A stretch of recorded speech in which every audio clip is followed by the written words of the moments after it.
Hello and welcome back to Down the Track. Plenty of cricket action again today on Friday.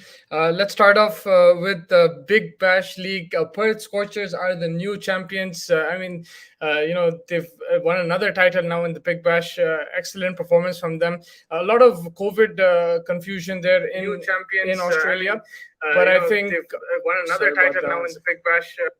Yeah, but I think at the end of the day, they had to get the tournament done, and whether it was assistant coaches playing or someone at the beach and then coming like a substitute player, they just have to get the tournament done, and finally it's done. Unfortunate, in COVID times you couldn't get the best players out there. I didn't understand why Steve Smith didn't play. Like, that didn't make sense at all from Cricket Australia. They should have really allowed him to play in this final. It would have helped Sydney Sixers with all this COVID mess. But I think at the end of the day, Perth Scorchers, they were in a tough position, 25 for 4 in this finals. It looked like they could be all out for under 100, but they went to 170 thanks to Laurie Evans, a brilliant knock, 70 odd, and then he was partnered with his captain Ashton Turner, who scored a 50.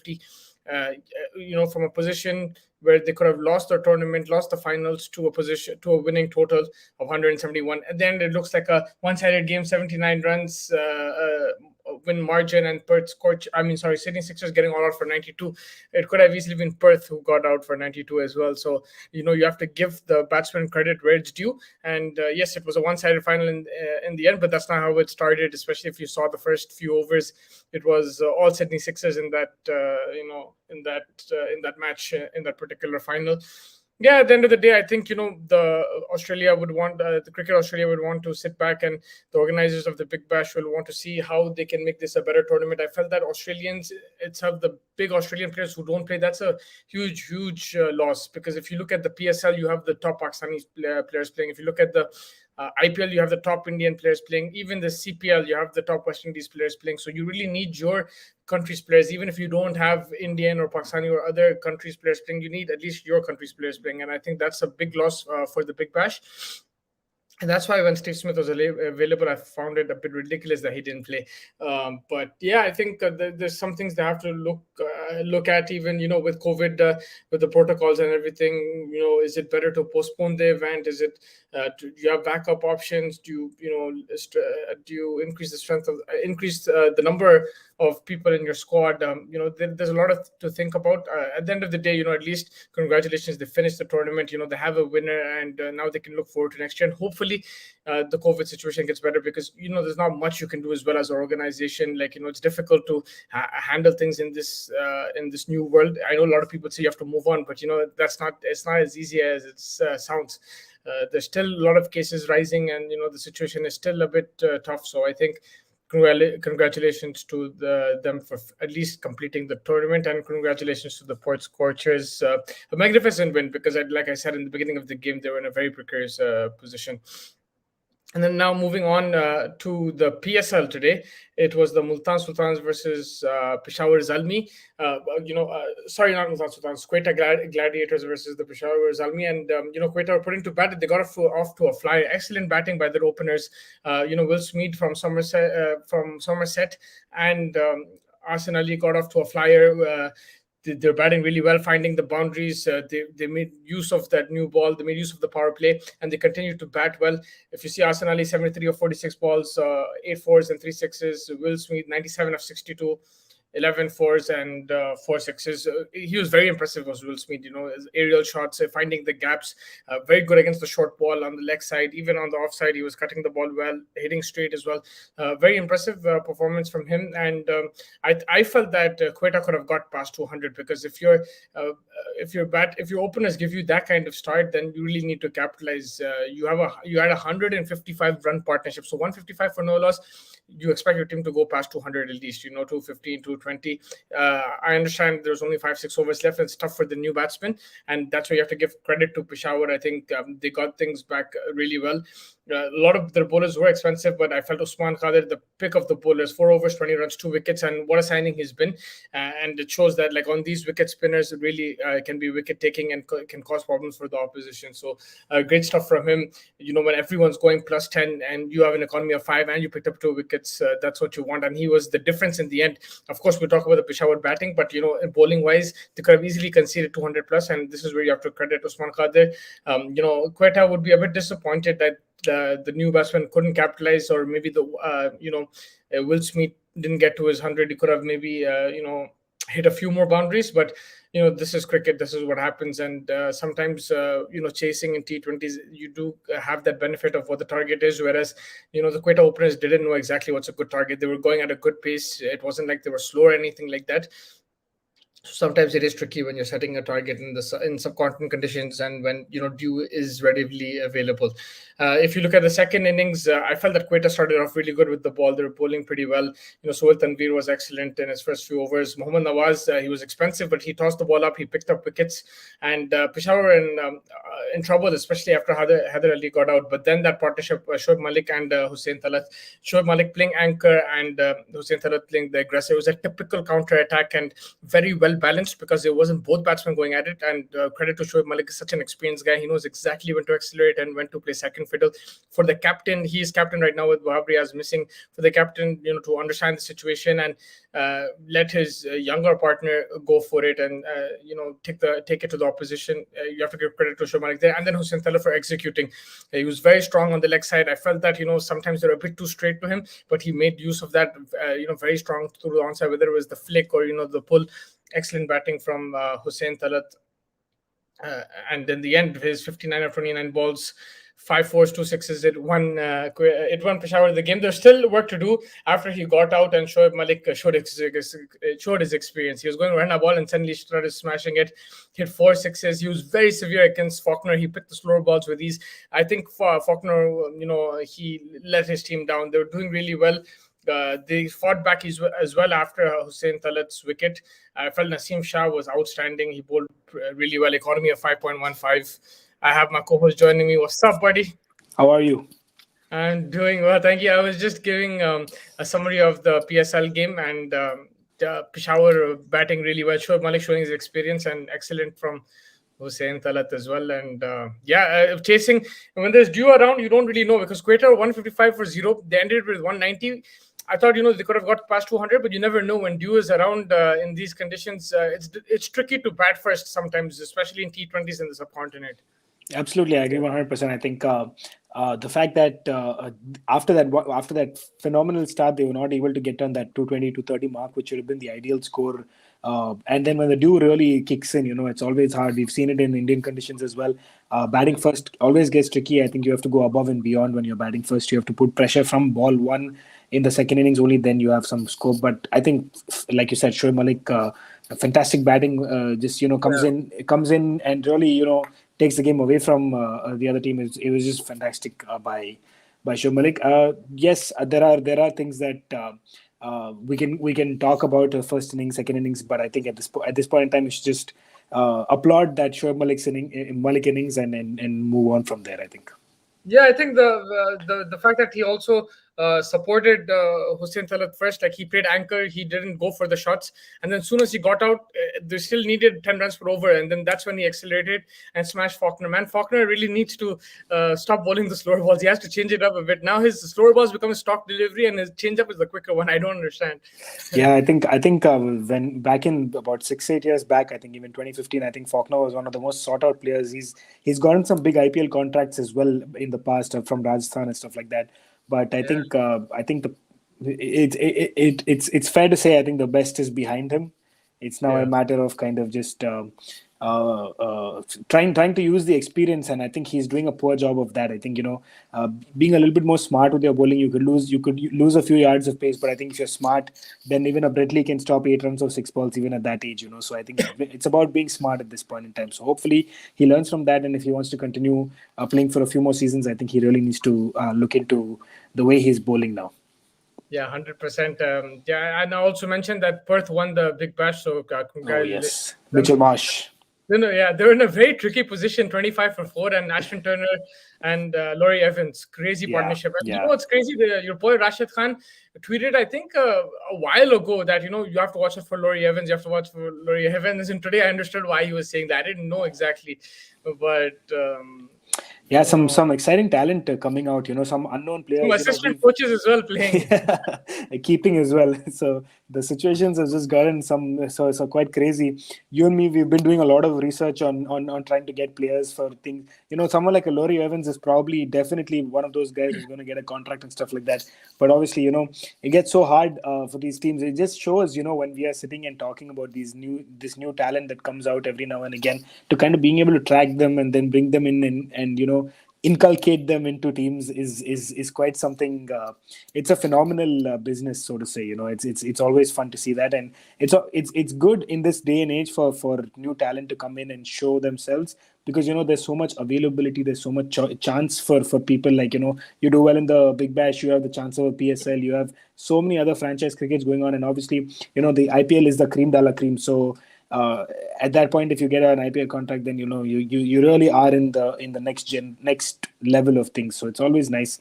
I think I always come back to the IPL because my mind is so focused on that. But I think it's just nice to see talent that comes out, and people are recognizing. Someone like a Rashid Khan is talking about it before innings like this. Just he sees that in that player, and then to be able to show it on a final stage to the extent that he did was fantastic. Yeah, that's the fantastic thing of like these players playing across leagues all over the world. You get to see different talent, and a bowler like Rashid Khan, if he's promoting someone like that, then that means there is talent, because he's probably played him in the nets, or he's played against him, not in the nets. He's played against him in matches, so he probably sees a lot in him as well, in that sense. But we have Vinay in the house. He's saying "Don ki boli, banduk ki goli." भाई You हमारा हमारा दिल अभी टूटा हुआ है, क्या करेंगे? राशिद खान बोलते हैं कि कुछ तो भी निकलता मुझसे. But I think he's referring to your under 19 predictions, and that's where I'm going to now. I think that's what Bro. I think that's what he's referring to. He's saying, why did Pakistan choose to bowl after winning the toss? What about Umut Chand and BBL? Okay. So first of all, Pakistan choosing to bowl, I think there was the conditions were decent to bowl in. There was a threat of rain, and it didn't rain, but I think it was good conditions to bowl in. Also, it was a fresh pitch. They didn't know exactly how it's going to thing, and there was sun coming out. I think they thought that that would even out the pitch, and also they wanted to use the swing initially, and there was swing. If you Yeah. look at the first 5-6 overs, they beat the bat. I think 5 out of 6 balls, and the sixth ball was going for a boundary, whether Yeah. it was an edge or a nice shot. I think the Australian openers batted beautifully. They batted really well. In Callaway, the left-handed batsman, and also Willie, both of them, the partnership they put on, it was an outstanding partnership. It set the game up, to be honest with you, because it wasn't easy conditions to bat in initially. It was a good batting pitch, but I even agree. I don't think they should have bowled first. Pakistan, especially, like just historically, they won up Batting against Australia, sides. want to bat first and Yeah. put pressure on them. And with those spinners, I think they would have choked Australia, but the opposite happened. Yeah, I think that's why I was just putting up the scorecard. I think, like you said, Kellaway, Willie, Miller. I think the top three had all had good scores: 47, Corey 71, and Miller as well, 64. yeah. Yeah. Yeah. So that set the tone for them to go in and score that 271s. In a pressure game against youngsters, 18, 19-year-old kids, if you put in that kind of a score, and then it just becomes hard. And then they started poorly as well. In terms of the batting, a couple of quick wickets initially with I think Shahzad and Hasibullah Khan, who've actually been in good form. Both of them went back to the shed early. So that's kind of the problem. And then nothing really picked up after that. Like Fasi and Irfan Khan tried, but it just didn't work out after that. Yeah, and I guess the run out of their captain Qasim Akram also was unfortunate, and the timing of it also didn't help. And then once you're like 90 for 6, I don't think you have any way back after that. It's just a matter of finishing the game, and that's what happened. 157, big loss for Pakistan. I think it'll be a demoralizing one. There was a lot more expectation, and all I can say is I just hope that at least one of these predictions of mine goes right. I think you were the one who's always said that my predictions have been good. My predictions have been good. Now I've just completely lost it. All three have gone wrong so far. Hopefully India can change that around. But yes, I think Australia will be very raring to go after this almost perfect performance. Be it India or Bangladesh, I think they'll be raring to go, and they'll be fancying their chances now. Yeah, to be fair with you, Australia honestly didn't have a good build up to the tournament. They didn't have any preparation in terms of matches. They got smashed by Sri Lanka in the group stages. They weren't that impressive, to be very honest. And there was a severe weakness against spin. It was very evident, especially against Sri Lanka. I think it was Welelage who picked up 5 wickets. So I felt that yes, the toss, they should have batted first Pakistan and they would have put Australia under pressure. But because the openers gave them such a start, they were allowed to just block the spinners out. If you look at the middle overs, Australia's run rate slowed down like crazy. And then Yeah. they picked up again in the last 10 overs by hitting sixes and stuff like that. Salzman's, what's his name? Salzman, right? William Salzman. Yep. For me, he was man of the match. Not only did he pick up wickets, he hit Three like 25 wickets. 14. That took the game away from Yes. Pakistan. Strike rate Yes. of 178, it took the game away because I think a difference between a 230 to 270 score, that was his innings. He really changed the momentum in the game. He gave Australia the injection that they needed, and going into that second inning. So I think he, for me, was the player of the game. Very key. But Australia generally do have an issue against spin. So just the way they played, I think was very smart in this game. I think so. I agree. I think a lot to learn for Pakistan. I think, but I think Australia. I think they had the plan set and they executed them well. And I think these are the kind of games that give you a lot of confidence. Like I said, even a little bit before as well. That once you go in and you have your plan A. Plan A, go from ball one to the last ball. I think everything went perfectly for them. There was no real scare for them. They batted well. They started off well. When they had to manage the spinners well, they did that. They upped the ante in the last few overs to get that 270 plus score. And then they started off well. They got the two informed batsmen out quickly, and when they never really looked in any spot of bother in their entire bowling innings. So it's just one of those confidence boosting kind of games for them. And like I said, they'll be raring to go and fancying their chances against beat India, or Bangladesh at this point. Yeah, when I saying Australia didn't have the premier spinners, the Indian descent ones that we were talking about yesterday, and then Lyon Junior was the pick of the bowlers today. Sinfield, he picked up a couple of wickets. He bowled really well, but for me it was Salzman because with the new ball he was outstanding. He got the edge. Those opening batsmen, he got that edge, and it's always good with the new ball when get caught behind or caught at slip. So I think he was excellent. For me, he was the bowler because he set the tone. Then the spinners came, and there was not much pressure at that time. We saw the tailenders hit a few sixes here and there, hit a few boundaries for Pakistan, but apart from that, there was not much threat. So it was Salzman and the fast bowlers who set up the thing, but Sinfield looked really good, like Nathan Lyle kind of action, and he got some good grip off the pitch and picked up a couple of wickets. And let's see how he goes in the semi-finals. But for now, for Australia, like you said, a lot of confidence going into the semi-finals. They play either India or Bangladesh. Are you going to change your prediction just for the sake of it? No, I'm going to stick to it. I'm going to get a lot of slack for that. Yeah. by Honestly, I agree with all your thing. The Sri Lanka, Bangladesh, Sri Lanka, Afghanistan. You always you always say Afghanistan in the game and stuff, but the way Sri Lanka was playing in this tournament, I thought they were favorites to reach the finals or even win the tournament. The way they were playing, and they had a very good Asia Cup. They lost to India, I think, in the finals, but they had a very good Asia Cup. So I was surprised with that result, especially not chasing 134. So that was unlucky. Again today, the toss was a mistake, I think, over there. So yeah, there is senses in your predictions, but it's just not going your way. Yeah, it's just been one of those years for me. After predicting a lot of good things last year, this year has just started off on a terrible note for me. I predicted India to win 2-1. I predicted India to win South Africa series completely. That didn't work out. All these under-19 games have not really worked out. I also said England will win the T20 series. That is looking in a bit of a jeopardy right now. So let's see. Yeah, that's also West Indies are playing well. They're coming in the quarters without playing games during the group stages was just amazing for Lyon Junior. Yeah, I mean, to play a pressure match like that and pick up wickets, excellent. I'm just saying that the situation was tailor-made for him. Even if he did get hit for sixes, I think the tailenders did hit him a bit, but it was okay because when your fast bowlers bowl like that and you're coming on when it's already 5-6 down, then no matter how many games you can come straight off the plane, you have that confidence. Absolutely. Bowling against the tail. So yeah, it's the 100%. Fast bowlers. But Don, anything else you want to discuss? Anything you in particular? No, I think that wraps it up in terms of just looking forward to the game tomorrow. I just hope that my prediction is right. I just been saying that a lot. But I think Bangladesh has had a kind of a topsy-turvy tournament. They played poorly against. So there is danger, but they haven't been. I'd be surprised if they do win. Obviously, they're a much better team than than they played in the group stages. But I think, like you said, India with the captain, vice captain back, Yash Dhul is back, and Sheikh is back. So I think India do have.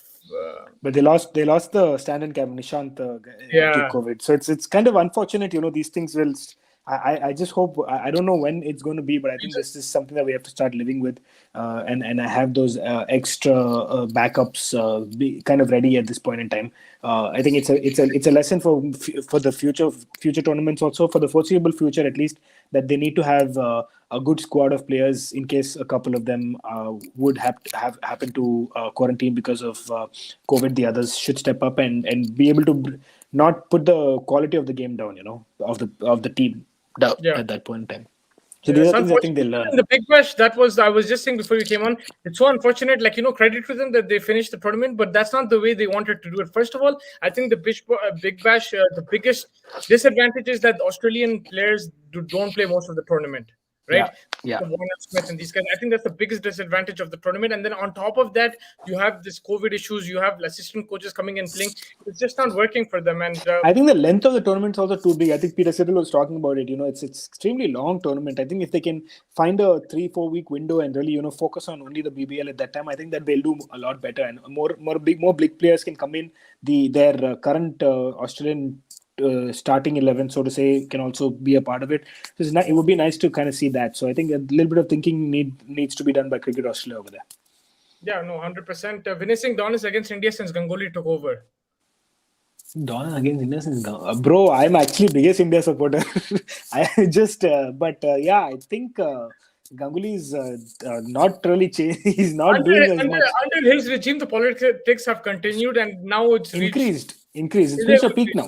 Unfortunately, it's reached a peak now, and I think it's not only Ganguly. I don't think you can blame Ganguly. I think it's a lot of other things. But as the face of the biggest cricket board in the world, you have to have a little bit more of a stand, and I think that there's a lot of issues there. Can I just actually talk to you about this for a few minutes? Because I was just sitting and I was thinking that this is the darkest face of Indian cricket. Then I just looked back and, like, since I was born, there's been many dark faces since even after the IPL.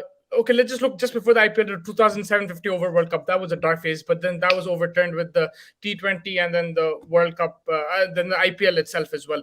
Then I think in 2000, after 2013, you had that golden period between 2008 and 2013 where you won Champions Trophy, you got number one in Tests, you won the World Cup. After 2013, India haven't won anything, right? To be honest with you, but yes, they've reached semi-finals, finals.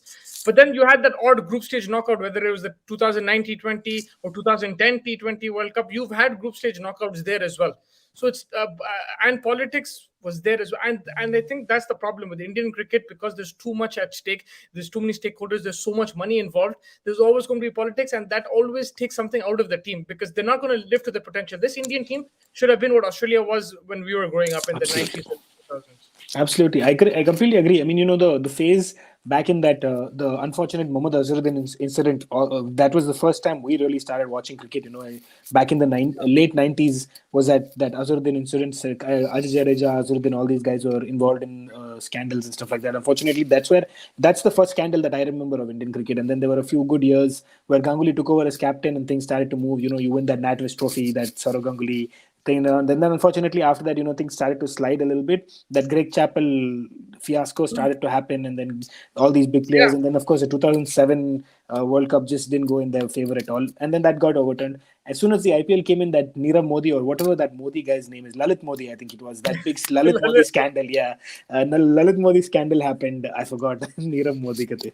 So that happened, and then there was a period, and then this is one of the other ones now. I think in phases we've seen a lot. I think that this is a situation where you can always argue in those times the board of cricket was not so powerful, but at this point in time I think the board of cricket is the most powerful it has ever been.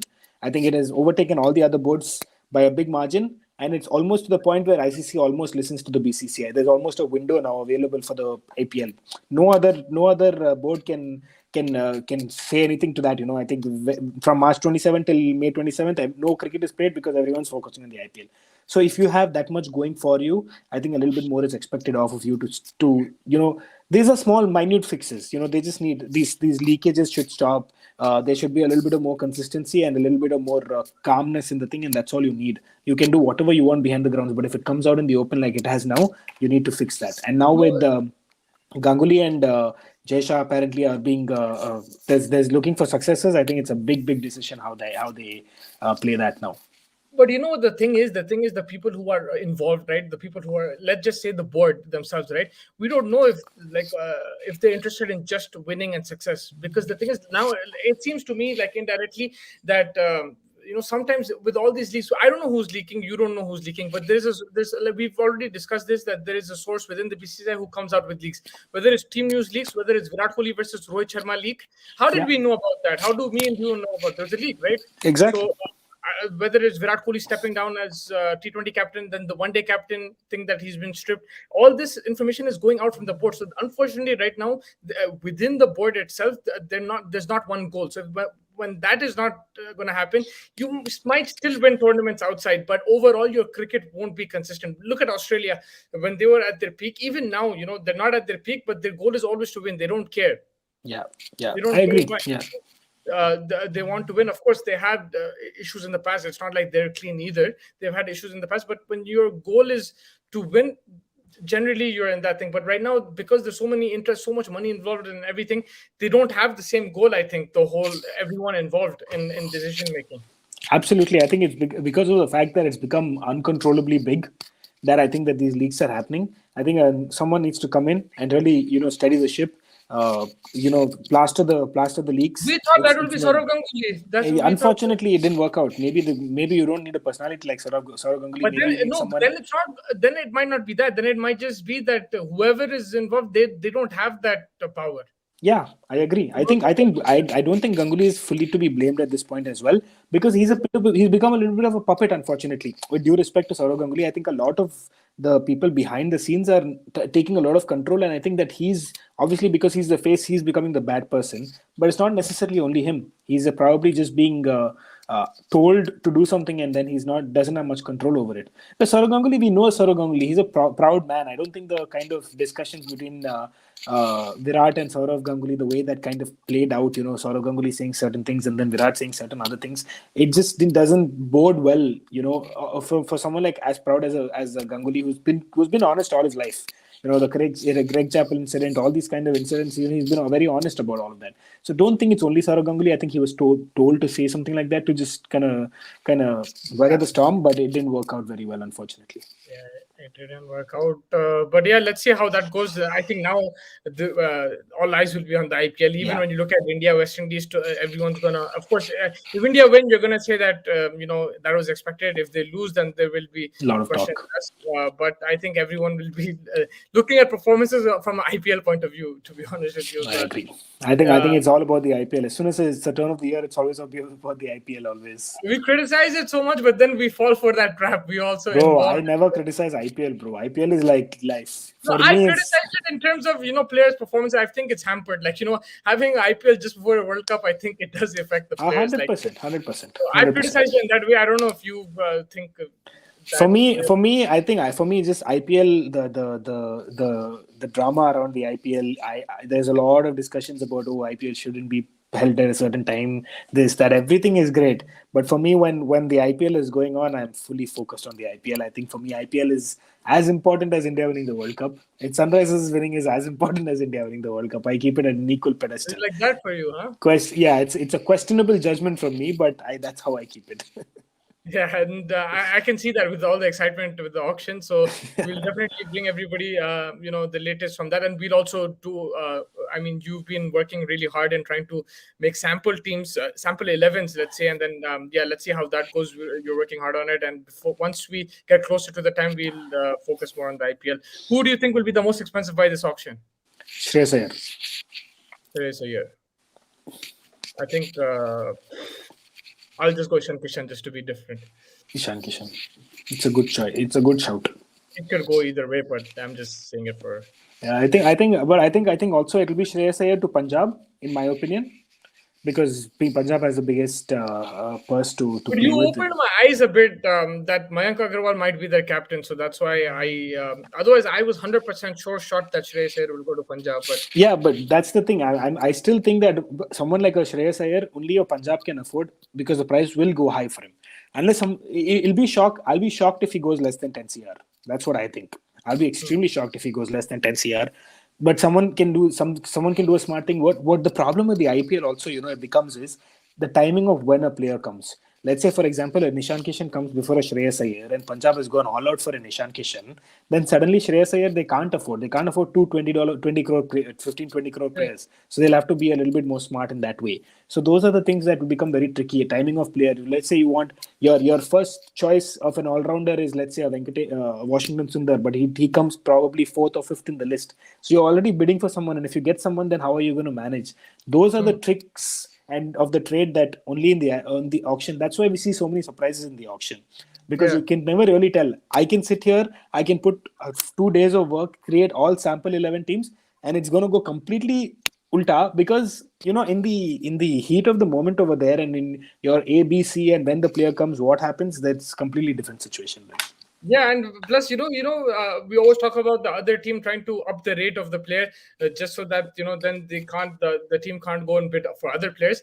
What happens is you up the bid. Sometimes the original team pulls out, then you're stuck with that player. When Exactly. initially your plan was just to up the price, nothing else. Yeah, Uh, exactly. 100%. That's the unfortunate thing. when you say That's Warner will be the most expensive, I feel that just because age. I think the Indian players will just go for more because the requirement is of 7 Indian players, and the likes of Iyer and Kishan are also younger, and they have a brighter future in that sense. So I think that's why you'll probably spend the big bucks there. Warner definitely is one of the most world He'll class he'll players. be a pretty he'll be a pretty big player. He'll get about he'll get about 8-10 CR, but I think that's where the buck will stop at him, and I think Ahmedabad will buy him. Yeah, My bold prediction. yeah. Bhuvi's price will decrease as well. Bhuvi definitely. Bhuvi definitely. Bhuvi will also not be your prime time bowler like he was in 2016. He will be a backup bowler to the point where he might be the second bowler in the team, or he might even come off the bench for a few games. Because I think suddenly Bhuvi's, unfortunately, the past year, 2 years that he's had has been, he hasn't found that form after his series of injuries, unfortunately. So that's the probably biggest problem with Bhuvi will face. But definitely, I think he'll be one of the quieter buys for sure. Why not Deepak Huda? When is asking. For what? As the most expensive buy. Deepak Huda will get a good buy. He'll get a good chunk of money, but I don't think he'll Yeah, be there's too anywhere. much competition, man. Like Yeah, there's Shreyas Iyer, there is Ishan Kishan, there is too so many. difficult. Yeah, Deepak and I Chahar, yeah, think the bowlers, Shardul yeah, yeah, Thakur, Deepak Chahar, these guys, yeah, Rahul Chahar, UC Chahal, yeah. Harshal Patel, these guys are Guys, all, yeah, all these these guys guys, with big money. So there's a lot of money. Then Mohammad Shami is also available. He's also a yeah. good bowler. These are the players that will probably get the big Cummins, bucks. Ferguson, these guys as well will. Washington Sundar, who's probably a good all-round option. The all-rounders scarcity of all-rounders is a big problem as well. So that will Yeah, be a big buy. Shah Rukh Khan, for that yeah. matter. These guys will What probably do get you these do the with big. like if there's money remaining in the purse? What do you do? You can keep it, go home, put one throw-in party. So You I don't, don't yeah. get that. You Just don't throw it have there. to, yeah. That's the thing. No, everyone is. That's why people go as close to the ball. But sometimes you 1-2 crore bach gaye to chalta. But if you're suddenly leaving 8-10 crores, that's not worth it. That's why I think someone like Punjab and Sunrisers have a slight advantage. But also the other teams know that, so that price pushing up will be the to manage those kind of situations is going to be the most important thing. And I think Punjab in the past have known to kind of push their price, and other teams are known to mess with them. So that's going to be the way they can, if they can manage that. We'll have to wait and see if that kind of plays out, how that kind of plays out. Yeah, 100%. And yeah, let's see how it goes. I think Mumbai Indians, they probably have the best auctions all the time. Now Always. the price is not as much, but they always have these smart buys. Like they got Marco Jansen, right? So they always have smart buys here and there. So let's see how. I think their template, I think it was Joy Bhattacharya from Crickbus was saying that once, that if Mumbai Indians bid, just bid for that player as well. Just go for Yeah. it. Like Yeah. kind of follow their template. So the problem is, like, see, a lot of the things in Mumbai Indians, they are allowed only a certain amount of players budget, right? For example, okay, you're only allowed 90 CR as a budget. In that, you already have like 4 players you've booked, and but the amount of money that they spend on scouts, the amount of money that they spend on player, uh, people, like, players are given these hi-fi rooms to stay and these chill out spots and stuff like that. You hear these Mumbai Indians gym rooms and all are insane. They have like this core team of people who go around the whole Ranji Trophy playing. Parthiv Patel and all these famous people actually are paid by Mumbai Indians to go out and scout through the year. Go wherever you want, scout. No other team can afford something like that. That's why suddenly, like someone like a Marco Jansen becomes a player that Mumbai Indians is looked at because they've sent someone to South Africa to go look at him. No other team is able to do that. All you're seeing is you're seeing YouTube videos and stuff like that. And someone like for example, let's say Hemang Badani for that matter, he knows what's happening in the Tamil Nadu Premier League, but the Mumbai Indians also know because they're sending scouts over there. So those things become difficult to manage with. Yeah, it does become difficult to manage. And also, like you said, I think they have those extra perks. So maybe can a player say, tell somebody that, I don't think so. I don't think so. If someone's giving you the money, you'll be like, "No, maja ke mere competition se khelto in." Become impossible. I don't think it's possible. Like, I can't come and tell you that, listen, Mumbai Indians is bidding for me. I don't want you to bid, even though you have a bigger purse, like if you're from Punjab. I don't think you can do that. I think that would be very unethical also. And I think it's unfair to someone like a Punjab who is trying to reset. Of course, they reset all the time, unfortunately. But someone you have to give. There has to be some equality at some point. They can't stop Mumbai Indians from sending scouts all across everywhere. But someone like a Punjab with their resources, if they want to buy a certain player, I think that player has to respect that. Yeah, Dhoni magic, even with the old squad, they keep winning. I honestly feel that they made changes last season because they got spanked the season before. That old squad came. Someone like a Moin Ali, someone like a Sam Curran comes in. These players are utility players that change. Gaikwad, Rituraj Gaikwad. Because Gaikwad was given only a hit towards the end of the tournament where he hit a couple of 50s and 60s, and then this season he took off. Yeah, absolutely. Someone like 100%. And someone like a Jaddu who's not yet that old. He's in his early 30s. Experience of Jaddu comes in to play. Deepak Chahar, Shardul Thakur. These guys are all. They had to make those changes. Hazelwood was a really good change as well. So they made changes. It's not like they just went with the same thing because the old team always struggle always like that. You will have issues. Absolutely. If Kunal Pandya Huda in the same team, that's not going to happen. So I don't think that's going to happen. But in my sample team, they are not together. Yeah, that would be hilarious if they are. Maybe if you just want kicks, if you really want to have views on your Instagram page, then you need whoever bids for both of them is a chick. Because that is true. On social media is very powerful, right? So if you want to have a lot of followers, then I think just have. I have Huda in my KKR sample team, and I have Krunal in my Mumbai Indian sample team. Yeah, that's just the hint of Don's magic that he's working. But hopefully we'll get the list as well. So once we get the list, then we'll have a bit more thing. But from now we'll have like a 11. So just to have some kind of thing, like you said, anything can happen in an auction. But just to see, it's always fun to see what can happen. What are the permutations and interpretations and everything. Yep, for sure. Yeah, Don, thank you so much for joining me, and I will catch you tomorrow, hopefully, and best of luck for the India-Bangladesh quarterfinal. Yes, sir. I think I need it with my luck recently. Thank you so much, man. Take care. Thank you, Vinay, for joining us as well for the questions, and Don, I will catch you. Take care. Take care.